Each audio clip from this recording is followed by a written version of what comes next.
favourite show I get to watch every single year. But it's probably my least favourite show to book. Because Jesus Christ, the thought which has to go into these.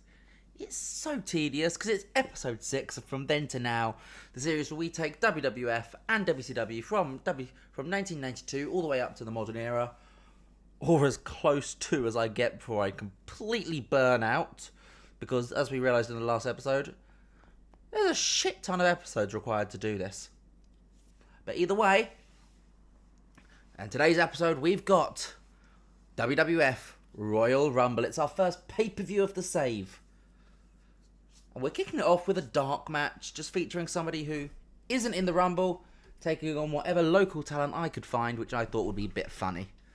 So we've got Coco Beware versus a very young, and I mean very young, a lot younger than that picture would suggest, Ace Steel. That is not a 19-year-old Ace Steel. I'm sorry, that is not. He would have been 19 at this point, and that is not 19. But Coco picks up the win against the Biter with the Bird Buster. It was also our storytelling match. It's just Coco's not in the Rumble. I wanted a dark match. It works. It's a 37 rating. And we open the show with a bit of a comedy match, if we're being brutally honest. But also the same match which actually opened to the real 92 Rumble. Because yes, the actual rest of that show in 92 was pretty shit. The Beverly Brothers versus the Bushwhackers. And the Beverly Brothers pick up the win in this universe as well, with the Shaker Hike Spike, the most dangerous tag team finisher of all time. Goes 6 minutes. Butch and Jameson have no chemistry together, which hilariously, I have my notepad next to me, and one of the two things on this says Butch Manager. So I knew about this. We've come across this in an episode before, and I've just done fuck all about it. Blake gets 55, 53 for Bo, 44 for both of the Bushwhackers. The right team wins, gets a 55. Then gets Sean Mooney, just in the crowd, and he's asking people who they think is going to win the Royal Rumble tonight and become the new WWF Heavyweight Champion of the World. And this is the perfect time to ask you. Put it in the comments down below. Who do you think is going to win the 1992 Royal Rumble? Who do you think could win the 1992 Royal Rumble after not even three episodes? Well, no, this is the third episode, I think, of me doing WWF. So who have I built up in 2 episodes to win the Royal Rumble? See if you can work it out in the comments down below. And if you can't tell, I'm being pretty sarcastic. It's the 92 Royal Rumble. I think we all knew going into this who was winning. We then get backstage, and Jimmy Hart is being approached by the Nasty Boys. And they're moaning at him for not getting him in the Rumble. So, they want a deal. You know what? You didn't get us in the Rumble. We should probably fire you for that. Because we wanted to be in the Rumble. We wanted to win the WWF World title. One of us at least. But we're not going to fire you. Because I think we can come across a better deal. If you give us the first shot at the Legion of Doom, the shot on this Monday, then we can move on. And that's it. We'll be fine. Jimmy Hart agrees to this stipulation, and then hilariously, Earthquake, just as they're leaving, Earthquake and Typhoon come in and make the exact same point. Hey, you should have put us in the Rumble. Why are we not in the Rumble? Now it's your job as our manager to get us in the Rumble. But we'll forgive you if you give us the first shot of the tag titles. But Jimmy's just given that away, and the camera sort of disappears on Jimmy, surrounded by Earthquake and Typhoon. You know, not small guys. Realising, fuck, I've just given away the one thing which would protect me in this situation. And as such, well, they are pissed off. And the camera cuts away before we actually see what happens. the Intercontinental title match, and I think that's the best match we've had in this save so far, and of course it is, it's Bret Hart. Bret Hart defeats the Mountie in 1605 with the sharpshooter to make the 6th defence of his IC title, with the only match of the night with... Oh no, he was supposed to be on commentary. That's annoying. I was supposed to have Piper on commentary for this match. Crowd is white hot. The wrestling gets a 75, a 61 for the crowd rating, an 84 for Bret, and a 67 for the Mountie, who is just good in this save. He probably will end up getting pushed again like he did in the last one, just because he is actually really good in this mod. And here he is, after the match. Roddy Piper comes out, and you get a little bit of a face-off between Bret and Piper, basically saying, hey, this is our direction for Mania. We're going Hart versus Piper. And Bret did not improvise holding the belt up well. Well done, Bret. Shawn Michaels is coming out to the ring for his match with the Texas Tornado. Tornado's already made his entrance. And HBK says, you know what?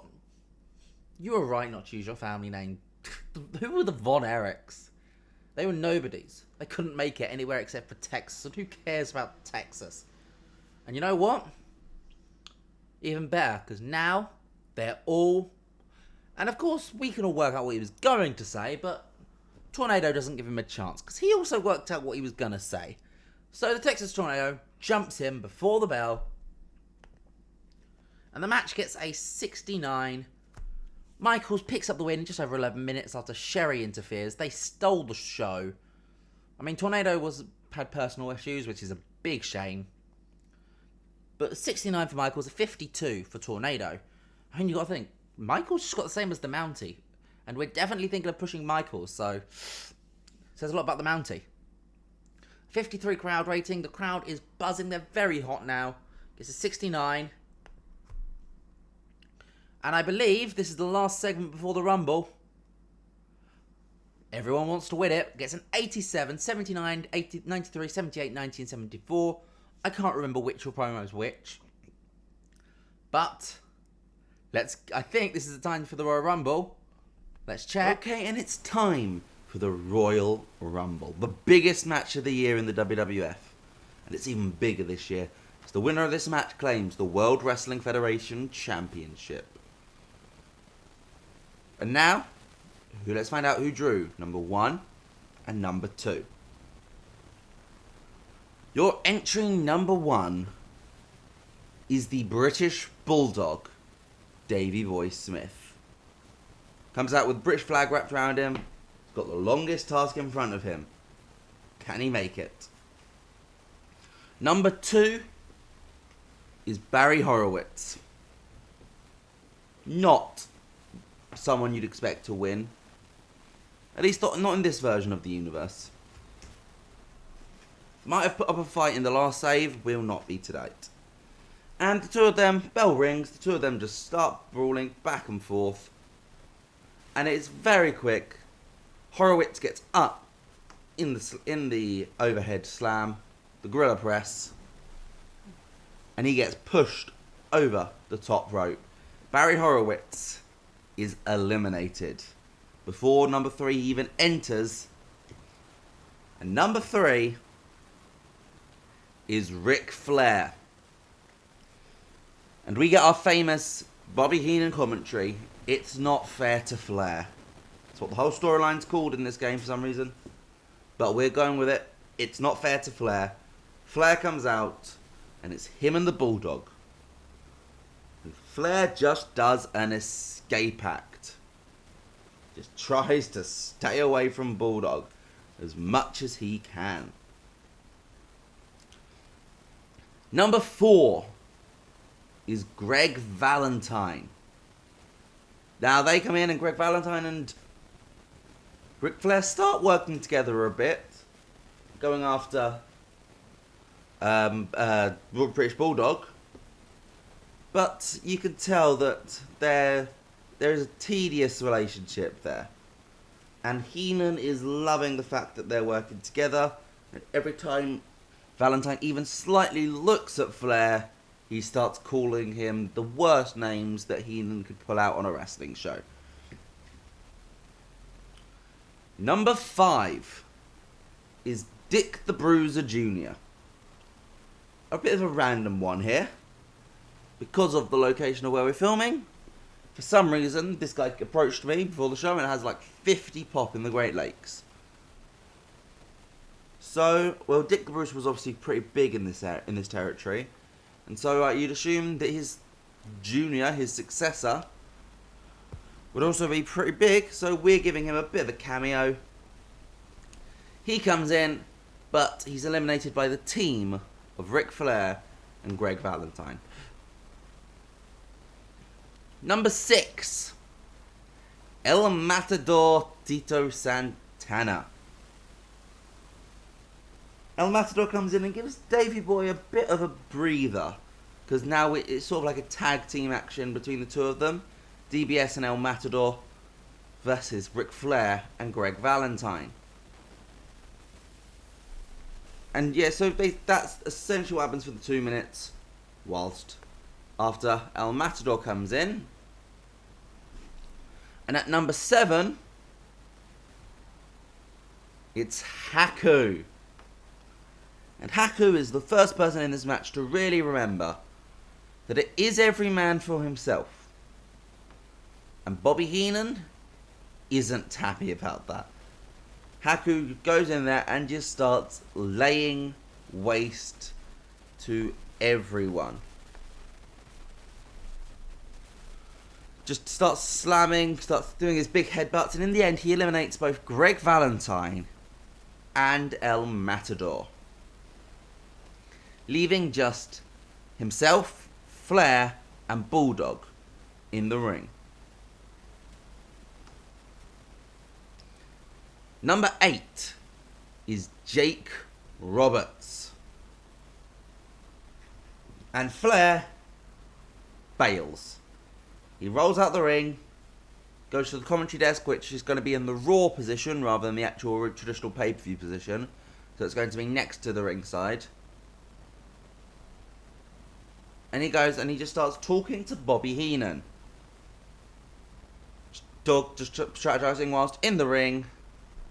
Roberts and Bulldog start having a bit of a back and forth. Haku gets involved. It's just a bit of a fun brawl between 3 pretty big stars of this era. Number 9, Nikolai Volkov. And Volkov goes straight for the Bulldog.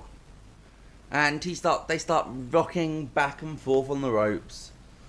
When suddenly Ric Flair runs in and eliminates the both of them, giving himself 2 eliminations straight away. And Flair does his big celebration, realizes, oh wait, Haku's still here, Jake Roberts is still here, and quickly rebails out of the ring. Number 10, Ted DiBiase. $1 Million Man did really long in the Rumble a few years ago. I think it was 1990. He comes in, if he goes really long again, he has a good chance of winning this. For the next few entries, nothing major happens. This is more sort of filling up the ring. Because number 11 is Shawn Michaels, who gets in and he starts to team up with Flair a bit. Him and Flair start teaming up, working together. And Heenan is loving it. Number 12 is the Warlord. Comes in, big man, lays waste to some of the smaller guys in the ring, Flair and Michaels particularly. And they're sort of brawling back and forth, 2 versus 1. When number 13, Owen Hart, comes out. And whilst Owen Hart is coming out, the Warlord is thrown out by the team of Shawn Michaels and Ric Flair, giving Flair his 3rd elimination.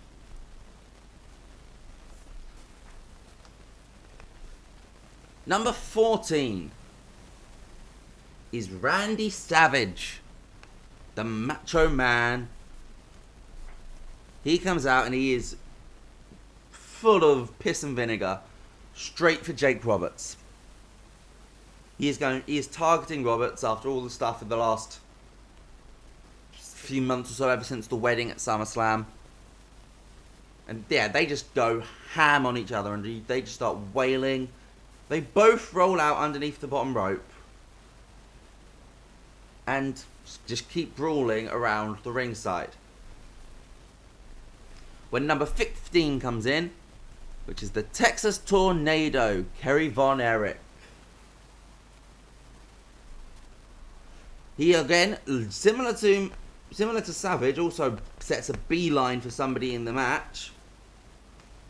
And he goes for Shawn Michaels, who of course has said some very disparaging stuff about his family over the recent weeks. By this point, Roberts has snuck back into the ring. He starts brawling. He starts throwing punches at everyone. And he tries to get Ted DiBiase over the top rope. And up sneaks Ric Flair behind him, who gives him a quick hand. Ted DiBiase is eliminated.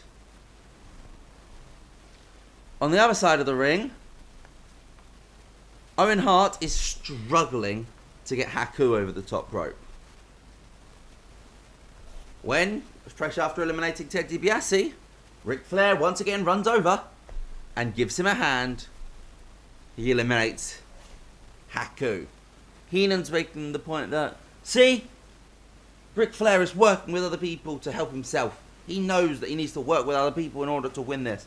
Look at Ric Flair being the most selfless person in this match. Always helping other people. Number 16, IRS. He comes in, and Michaels and Tornado are still brawling at this point, but they're caught leaning near the ropes. And IRS runs as if to do a double clothesline to try and take both of them out.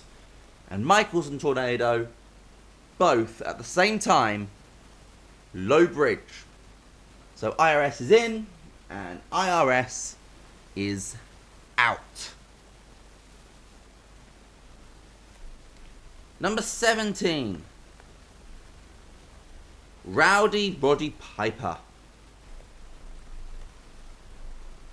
Comes in. Another one of our top stars coming in. This Rumble is getting stacked. But he comes in and is just very much starts throwing punches. He doesn't have any direct feuds at this point. I say that because number 18 is Bret Hart. And Bret comes in and Piper takes notice. The two of them, because obviously they had an interaction earlier tonight, you know, essentially almost trying to set up that they're going to be the match for WrestleMania, which is what happened in real life as well.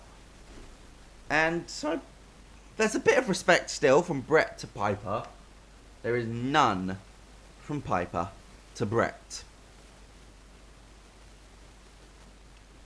Number 19, Hercules. And this is the point where the Tornado and Michaels both drag each other over the top rope. In a similar sort of finish, similar sort of situation to the Bret Luger finish of 94, Tornado and Michaels do that, taking both of them out of the match, leaving us with 7 people still in the match, who of course you can all see on screen.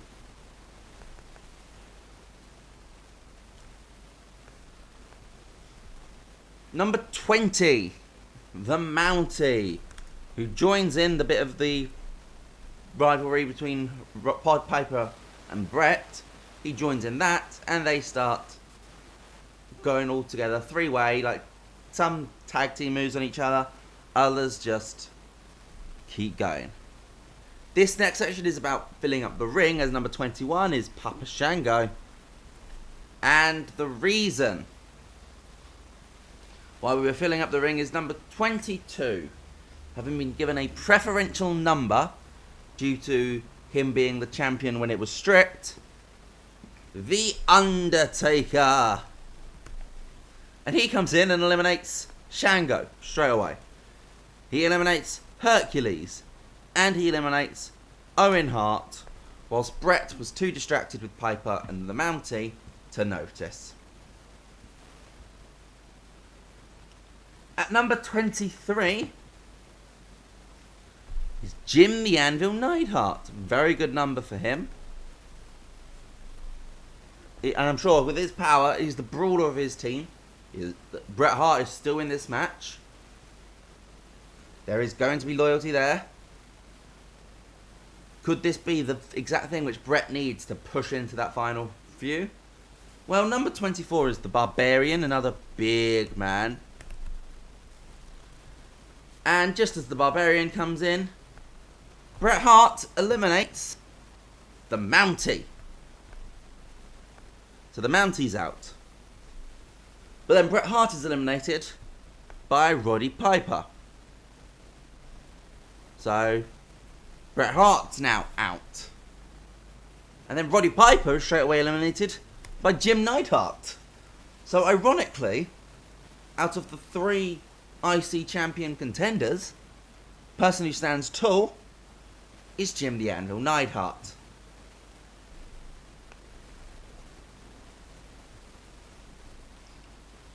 We then get Sergeant Slaughter at number 25.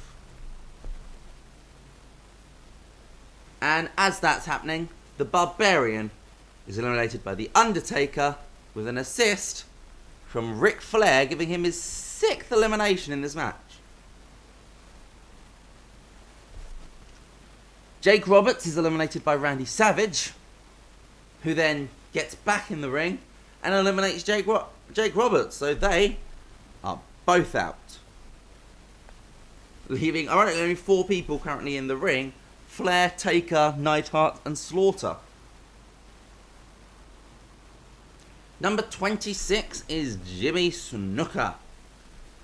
He comes out, and at this point we're going to keep it at 4 in the ring, because Jim Neidhart, after a really good performance eliminating Piper, he's eliminated by a very tired at this point Ric Flair, giving him his 7th elimination.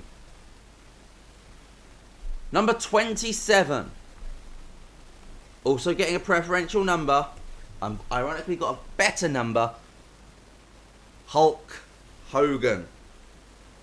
He comes out, he attacks everyone. He goes after Flair, he goes after Taker, he goes after Slaughter, he goes after Snuka, but no one actually gets eliminated in this time. And number 28 is the model, Rick Martel. Again, nobody gets eliminated here, as number 29 is the Big Boss Man, who comes in and he lays waste and he eliminates Jimmy Snuka. And the number 30 in the 1992 Royal Rumble is Sid Justice.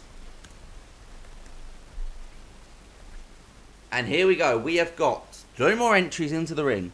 So we know the winner will be one of Sid Justice at number 30, the Big Boss Man, Rick Martel, Hulk Hogan, Sergeant Slaughter, The Undertaker, or Ric Flair.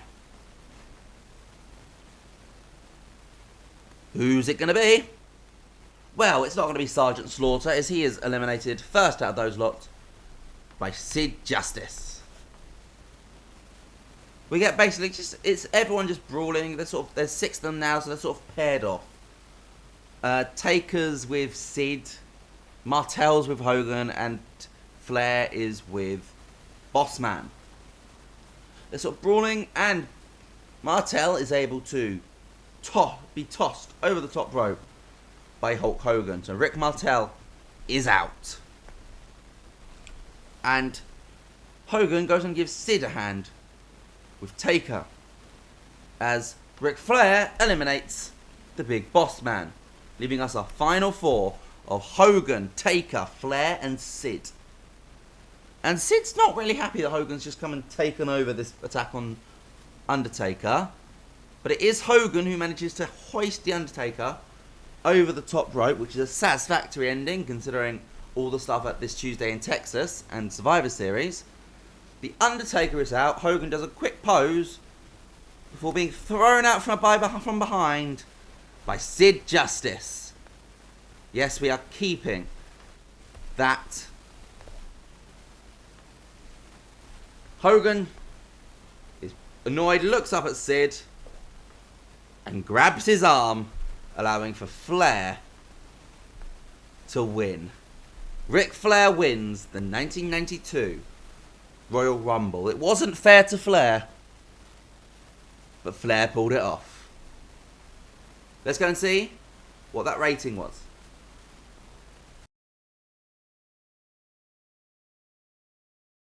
And here you can see it all written down. I mean, it's not going to be perfect to what I said. Follow what I said rather than what's written. But, gets a 75 overall. Flair wins the WWF Heavyweight title. And Flair wins the Royal Rumble. Did you get your predictions in? If it wasn't Flair, you're a bit of an idiot. It was fair to Flair. And afterwards, we get a 74. Jesus Christ. Jack Tunney presents Ric Flair with the WWF World Heavyweight title backstage. And with a tear in my eye. Well, you know how it all goes. I can't get better than with a tear in my eye promo. I'm not going to sit here and pretend I can. It's one of the greatest promos of all time. It still makes sense to happen here, so it's going to happen here. It gets a 74. Which means overall the show gets a 77, and we got our 5 hot storylines. It's taken us to our first pay-per-view, but we made it here. No pop changes. We would have gained in Canada and Britain. We just weren't quite there. But it's fun because it's a pay-per-view. It's time to do a media scrum. But first we'll address the locker room. I mean, Ric Flair, praised. He was the Iron Man. Bret Hart had a good performance. The Mountie had a good performance. Complimented on a good performance. And Shawn Michaels complimented on a good performance. They're all pleased. Financially, we made $3.5 million from this show. Jesus Christ. All on pay-per-view buys. Wow. And media scrum. Bulldog had an off night. It was in the Rumble. I'm sure it was a one-off. Oh, yeah. I'm Pat Patterson, by the way. Butch was off his game tonight. Oh. Everyone has off nights. Brooklyn Brawler made error again. You said he was done. Oh, I hadn't had time to address it. I didn't. Oh. Jimmy Snuka is unhappy. Remain professional. IRS. We will be offering him a new deal. I will sit down with him. I will sit down with Hercules and listen to his complaints. I won't, but it cheers him up a little bit. And that is it. That is the Rumble. 92 Rumble. And then next episode is WWF again. Because we've got Superstars and our B shows. And then also on Tuesday is Saturday night's main event. So, let me know what you guys thought in the comments down below. You know what? It's going to be a busy week, hopefully, because we've got a lot of episodes to get through. I'll see you guys next time. Goodbye.